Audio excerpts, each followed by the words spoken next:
when I tell you that, like, I listen to it all the fucking time. No, I believe you. I believe you. You believe me? Do your listeners believe me? It's So like that guy's just talking shit just to seem cool. No, I really do listen to the score all the time. I've met a lot of people, like real people, that find it weird that I'm so obsessed with soundtracks, and they've told me like, yeah, I'm a huge film lover, but I've never really thought about listening to scores isolated, and that's just mind-blowing to me that I've heard that so much throughout my life. Dude, that's crazy.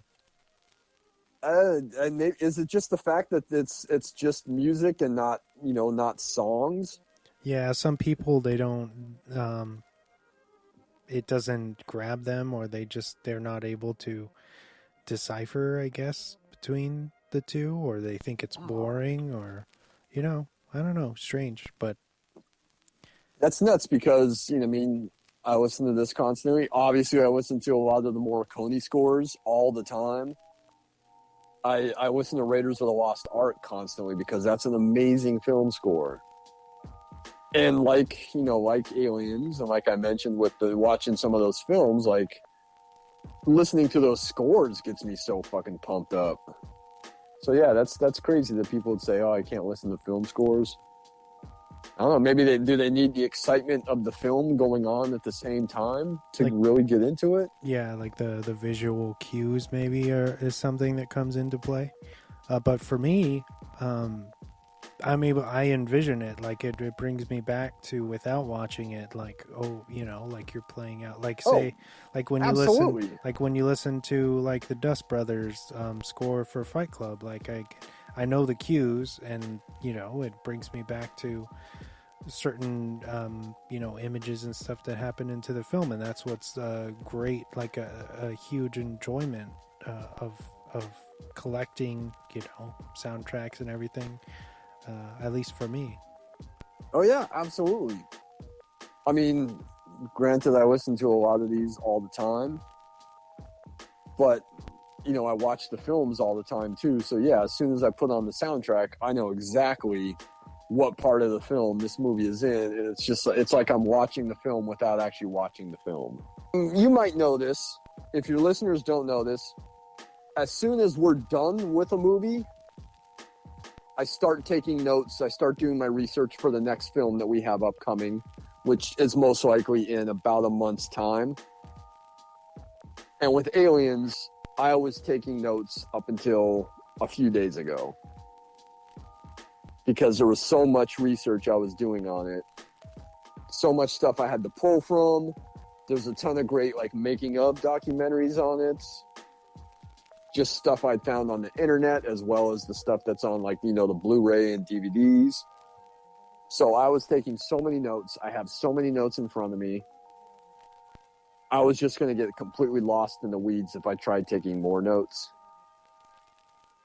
But I kind of feel like with as much time as I spent with Aliens, before I take notes on what we have upcoming in August, I think I just need to take a few days or maybe a week to just kind of come down off of that, because the Aliens was so much work.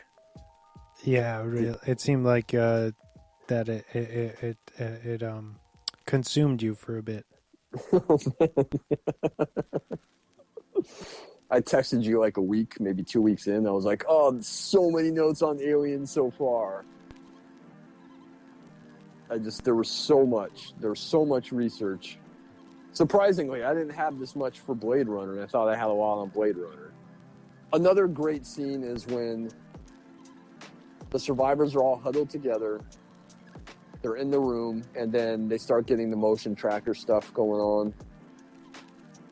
And there's that whole sequence where the aliens come in, Hudson is killed. Burt tries to lock everyone in because he wants to run away.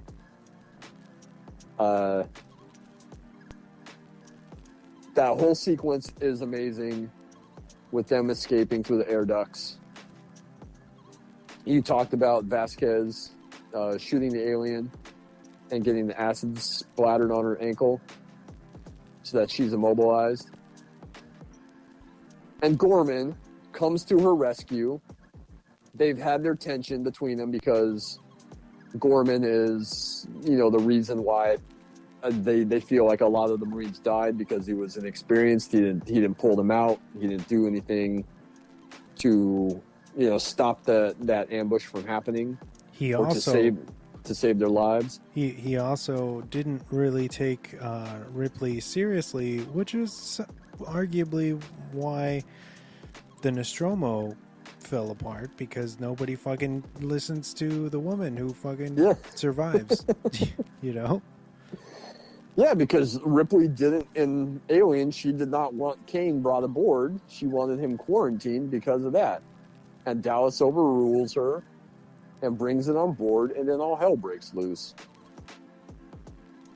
Okay, what's great in this movie is Hicks, from the beginning, even in their briefing, seems to, recognize that I need to listen to her. She knows what she's doing. She knows what she's talking about. Because he's the one asking questions in the briefing. He's the one that, after they get ambushed, he's the one that kind of defers to her. And Weaver and Bean have such great chemistry together. When he goes to give her the motion, not the motion tracker, like the little watch, the tracker watch. Yes. He's like, oh, hey, it's not like we're married or anything. And Weaver, she laughs. They both have that giggle. There's that scene a little bit later where, after a pretty good line where she says, hey, I don't want to end up like those colonists. If that's going to happen, I'll trust that, you'll do what you need to do, right? And he says, hey, if it comes to that, I'll take care of us both. But then, there's that little funny exchange where, he says, let me introduce you to a friend of mine. He shows her the rifle.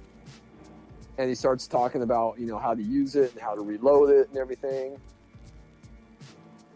And she's like, she asks about the grenade launcher, and he's like, I don't know if you're ready for that. And she's like, hey, you started this. I can take care of myself. And he's like, yeah, I've noticed. It's so good. Their chemistry is so great.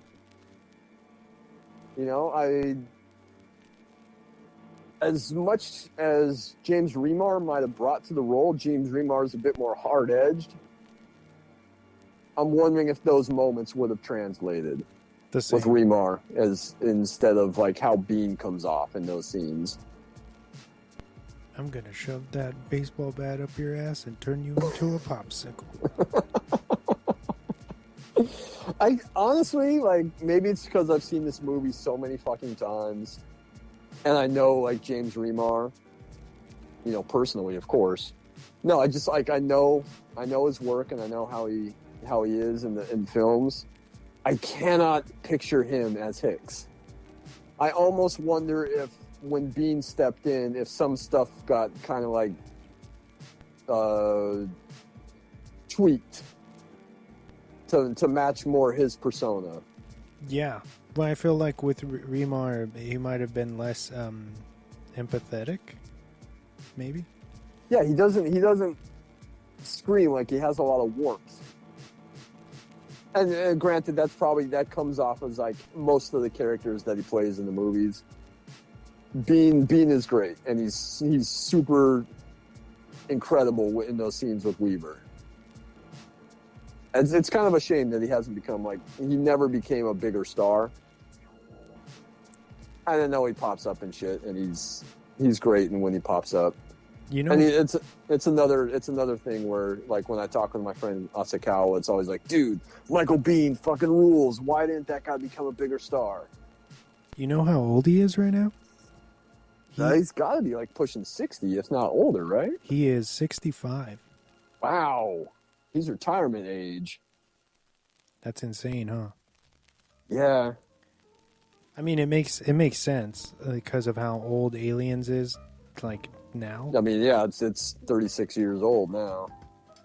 But he's good. He's great in The Abyss. And love him in The Rock. He's fucking awesome in Tombstone as well. Yes. which is a movie that's got both. I told you we would talk about another movie that had Powers Booth in it, who was awesome in Tombstone, and Bill Paxton as well. But yeah, Michael Biehn rules. So anyways, there's this, the scene where they escape. Gorman comes back to rescue Vasquez, and then they get trapped.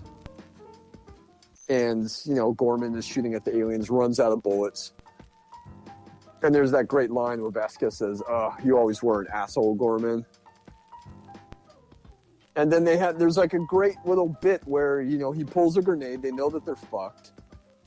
He pulls the grenade. He shows Vasquez. It's not like a regular grenade where it has a pin, but he like pops the top and then presses the arming button on it. And then Vasquez and him just kind of hold each other and grab the grenade and go out like a couple of bosses. Take out a couple aliens while they're at it. Hopefully distract them enough that, Ripley and Hicks and Newt can escape. So they get out. They lose Newt. And unfortunately, Newt gets taken. And then they get out there. Bishop rescues them. And again, with the acid, Hicks. I have a quick question for you. Yeah. When Ripley and Newt end up out on that dock where there's really no place to go, and then she's Ripley turns around and sees that the Queen has followed them onto this platform, and she tells Newt, "Don't look, baby," or whatever, and then she looks super scared. Do you think that she was preparing for them to die? Oh yeah, for sure. She to her knowledge, Bishop had fucked off and left them to die. Because he didn't want to wait around for them. And, so and then of course she had been screwed over by the synthetic in the first film, so she had this kind of certain prejudice against the. She had this real mistrust of the androids because of what happened with Ash. So she's always got like kind of a cold demeanor towards him in the throughout the film. Which going back to where they're eating together, and he's like, what happened before, that was an outdated model, and I'm equipped to not do that, and he's like, are you sure you don't want some? I think it's cornbread or something, and she fucking Ripley throws the tray across the room, and she's like, just stay away from me, you understand, or something. And then there's the great line from Rico Ross as Frost, who's like, "Oh, I guess you don't like the cornbread either."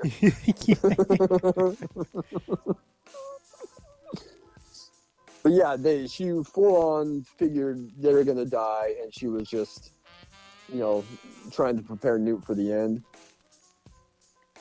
My question is, would she have stayed and just kind of like gotten killed by the Queen, or would she have just said, we're gonna jump off and let gravity do the rest?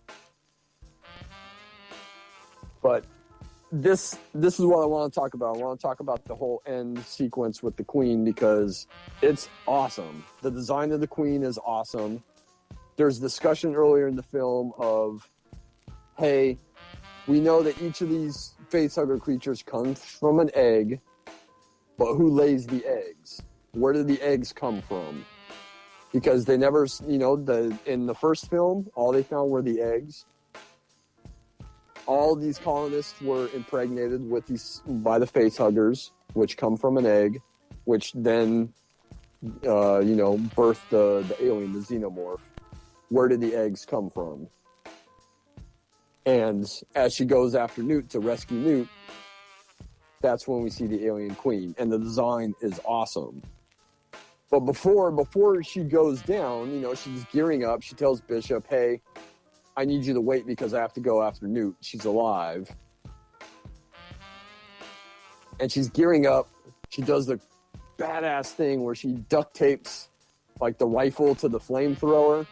So she has like the double weapon. She loads up with like grenades and flares, all kinds of shit. And Bishop drops her off on the platform. She gets in the elevator, and there's this great sequence where she's getting all her shit together. She takes off like her coat, She gets, the harness on, she gets the weapon on, and then there's this brief little moment where she just kind of closes her